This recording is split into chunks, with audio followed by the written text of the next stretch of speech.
Starting with the grey oyster mushroom, Pleurotus ostreatus. You'll find these all year round, but I've put it in my winter top 5 because it is more common in winter than any other time of year. You'll find them on dead or dying hardwood trees, especially beech, but also willow, poplar, birch and sometimes oak. And they often appear in large, stacked clusters, sometimes in their dozens, on trunks or fallen logs. The cap colour can be quite variable, from grey to grey-blue or silvery grey to brown. And when it's young, it's shell-shaped and convex, but it flattens out with age and develops this wavy edge. The gills underneath are crowded, white to pale grey, and they can even develop a yellowish tinge. And they are decurrent, which means they go down the stem. The stem is white and short, and sometimes the mushrooms will barely look like they have a stem at all, because it can mostly be in the wood, so it might look like the caps are coming straight out of the wood without a stem.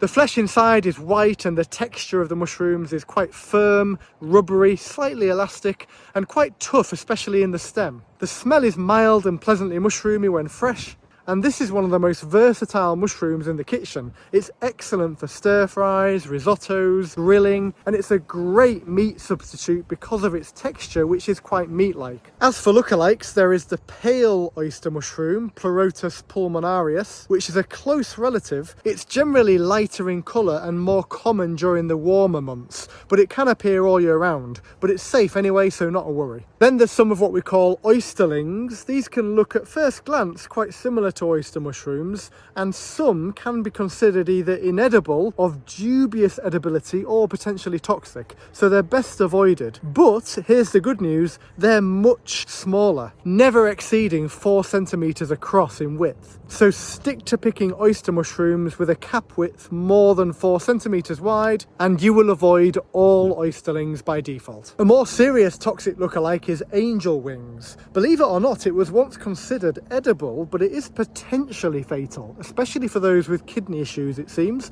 But the good news is it's rare in the UK, found mostly in Scotland and the far north, and it grows exclusively on coniferous wood, unlike oyster mushrooms. They also tend to have a delicate, incomplete funnel shape, so a different shape to oyster mushrooms as well. They also look a lot whiter than grey oyster mushrooms do.